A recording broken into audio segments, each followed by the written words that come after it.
Blossom, Bubbles, and Buttercup. Hey guys, it's Aluka, and as you can tell from the thumbnail, I'll be making the Powerpuff Girls with the 3D pen. I was inspired by this diorama, but then I realized my money could be better spent on better things like Diet Coke, so I decided to just make it myself. It can't be that hard, right? This time around, I actually remembered to make the head smaller than the template, so when I actually make the head, it fits on the body. Because this time there's no way I actually make it way too big and I have to end up fixing it later, right? Once I added a good couple layers of filament, I decided to start smoothing it out with my plastic welder. And for some reason, I had the bright idea to try to hold hot plastic with my hands. I quickly put on gloves. I still somehow managed to make the head way too big. It's fine though, because I get to test out this new extender I got for my Dremel. It makes sanding way better because I don't have to hold that heavy Dremel. Making this one head took so long and I still had to do it 2 more times. And since all the heads was done, it was time to work on the body. I decided to use this wire to help me get the shapes of their arms and legs since they're bent. Making the torso was easy. I just copied the template and used tweezers to raise it up. Once I made all of them, I used a torch to harden them and then I rolled them so they keep their shape. Doing this makes it easier to smooth out later. For the arms and legs, I cut out a small piece of the wire, heated it up, and then stuck it on the body. Once I liked the position I had, I did the same thing for the other arm. Once the arms and the legs were on, I added some filament and smoothed it out. Once the bodies were done, I moved back to the heads and added the hairstyles. This is the part that I thought would be really difficult, but this wasn't really hard at all. It's just as simple as it looks. I just traced it out, put it on, and filled it in. Of course, I did this for all of them, but Bubbles was by far my favorite to do.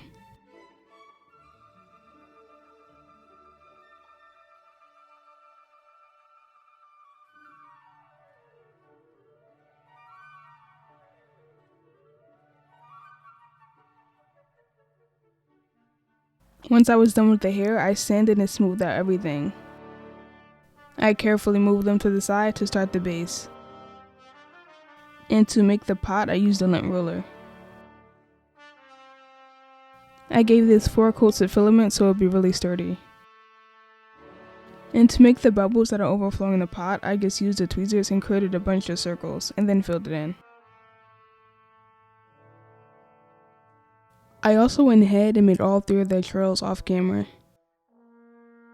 I used the lighter again to bend them the way I wanted, but I didn't completely follow the diorama on this one.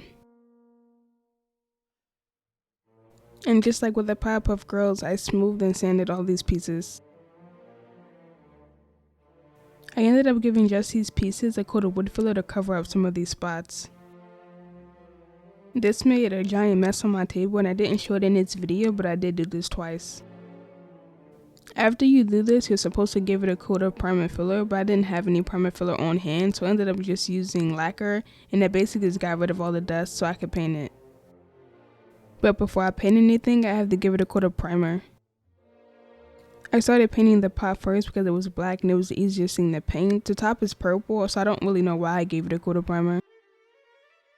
The top part of the pot was also painted black, and then I started painting the trails. These colors are really close to what they actually look like, and I guess I just got lucky.